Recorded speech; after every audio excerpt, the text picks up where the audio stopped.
नाखून कितने प्रकार के होते हैं और उनसे होने वाले शारीरिक बीमारियां या नाखूनों पर हमारे बहुत सारे अनुसंधान किए गए हैं जो व्यक्तित्व के ऊपर बहुत ही अच्छे प्रभाव भी डालते हैं, उसके बारे में हम चर्चा करेंगे। जैसे नाखून देखेंगे आप अगर अपने हथेलियों में, तो इसके कई विस्तृत रूप होते हैं, बहुत सारे प्रकार होते हैं। अगर हम देखें तो ब्रॉड या बड़े नाखून होते हैं, पतले नाखून होते हैं, छोटे होते हैं, तंग होते हैं, या आप देखेंगे कौड़ी की तरह होते हैं। बहुत सारे बड़े एकदम ब्रॉड एकदम नाखून उभरे हुए बाहर की तरफ निकले हुए नाखून होते हैं।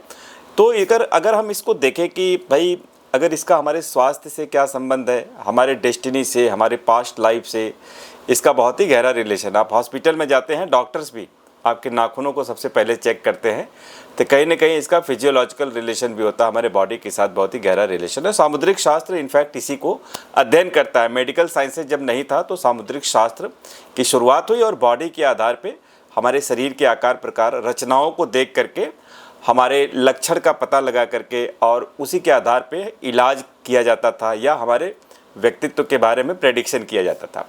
नाखून जो है अगर हम देखें, जैसे कि बहुत सारे लोग होते हैं नाखून को कुतर देते हैं, एकदम छोटे कर देते हैं। अब जो नाखून कुतरने वाले लोग हैं या काटने वाले लोग हैं, वैसे भी कहीं ना कहीं मेंटली बहुत ज़्यादा डिप्रेशन में, स्ट्रेस में है या टेंशन है। कोई ना कोई पास्ट उनके माइंड के अंदर जो है कुछ ऐसी घटनाएं घट रही हैं जिससे वो बाहर निकलना चाह रहे हैं, स्ट्रगल कर रहे हैं, और उसका इम्पैक्ट नाखूनों पे दिखाई देता है। नाखून को वो हमेशा काटते रहते हैं।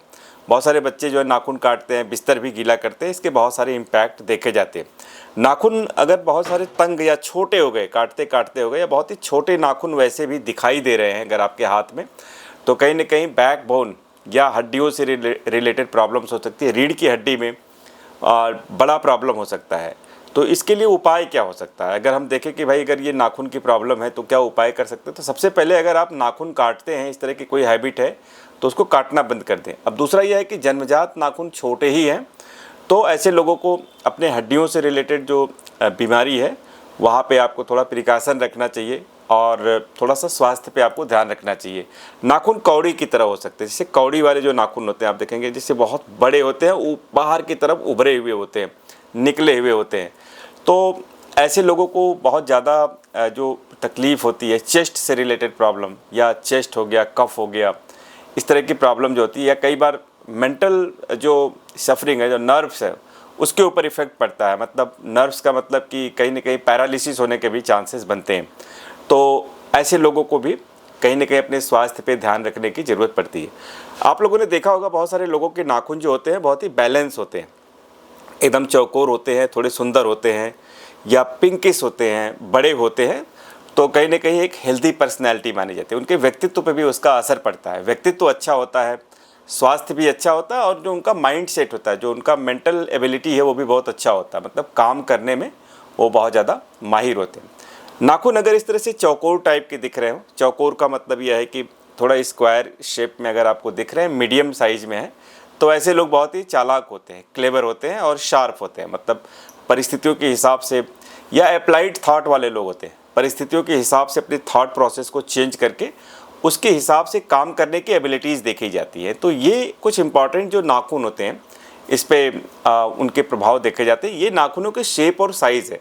अगर आप सामुद्रिक शास्त्र सीख रहे हैं, लर्न कर रहे हैं, तो आपको हाथों के प्रकार, उंगलियों के प्रकार, उंगलियों का साइज़, या नाखून का जो साइज़ है, शेप है, इसके ऊपर भी पूरा गहनता से समझना चाहिए, जिससे कि आप अपना भी हाथ देख सकें, अपने घर में आसपास में जो लोग हैं उनको भी देख करके आप गाइड कर सकें। बहुत सारे लोग सामुद्रिक शास्त्र, हस्तरेखा शास्त्र को समझ नहीं पाते हैं। वो सोचते हैं कि ये एक ज्योतिष है और इसमें ज्योतिष को वो ले करके जो है थोड़ा सा उस पर सोच उनकी बदल जाती है, और वो पूरा समझ नहीं पाते हैं कि सामुद्रिक शास्त्र का महत्व क्या होता है।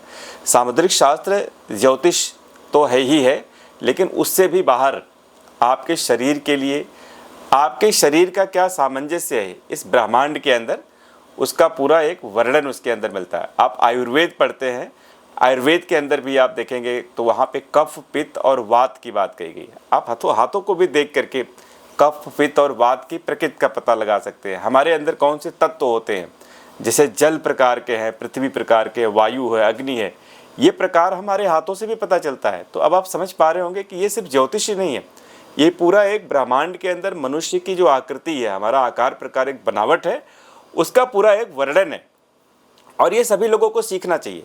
पामिश प्रशांत के चैनल पे ये पूरी कोशिश रहती है कि आप सभी लोगों को पूरा जो हमारी प्राचीन विद्या है, जब मेडिकल साइंसेज नहीं थी, साइकोलॉजी नहीं थी, फिजिक्स केमिस्ट्री नहीं थी, जब हम प्रकृति के ऊपर डिपेंड थे, आपको मैं आज से 5000 10,000 साल पहले की बात कर रहा हूँ, जब ऋषि मुनियों ने इसके ऊपर अध्ययन प्रारंभ किया, या ऋग वैदिक काल की बात करें तो प्रकृति का ही एक सिलेबस होता था। जैसे आजकल हम वर्तमान में यूनिवर्सिटीज़ के अंदर सिलेबस पढ़ते हैं, उसमें हम बहुत सारी चीज़ों को हिंदी पढ़ते हैं, इंग्लिश पढ़ते हैं, अलग अलग सब्जेक्ट्स पढ़ते हैं। आप दुनिया भर के कम से कम 50 सब्जेक्ट्स यूनिवर्सिटी के करिकुलम में जोड़े गए। लेकिन क्या आप सोच सकते हैं कि आज से 5000 साल पहले या 2000-4000 साल पहले क्या सिलेबस रहा होगा?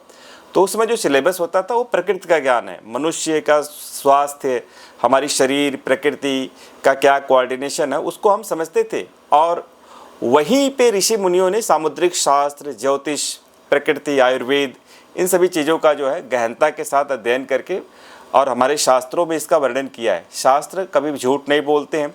हमारी जो प्राचीन विद्या है, प्राचीन कला है, वो कभी भी गलत नहीं हो सकती। निश्चित रूप से उसको इंटरप्रेट करने वाले गलत हो सकते हैं, या वो सही मायने में सही तरीके से इंटरप्रेट नहीं कर सकते हैं, या उनका इंटरप्रेट करने का तरीका कुछ और हो सकता है जो लोगों को समझ में ना आए।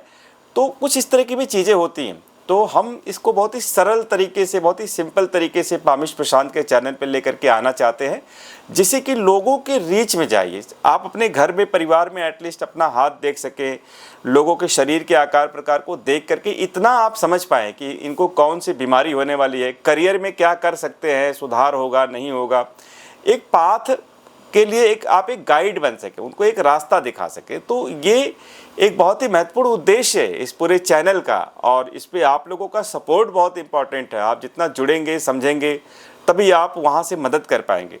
हस्तरेखा शास्त्र और सामुद्रिक शास्त्र सिर्फ ज्योतिष नहीं है कि हमने आपके भविष्य के बारे में बता दिया कि आपकी नौकरी लगेगी कि नहीं लगेगी, आपके अंदर कौन सी दशा महादशा चल रही, सिर्फ इतना ही लिमिटेड नहीं है, आपको बहुत ही ब्रॉड है।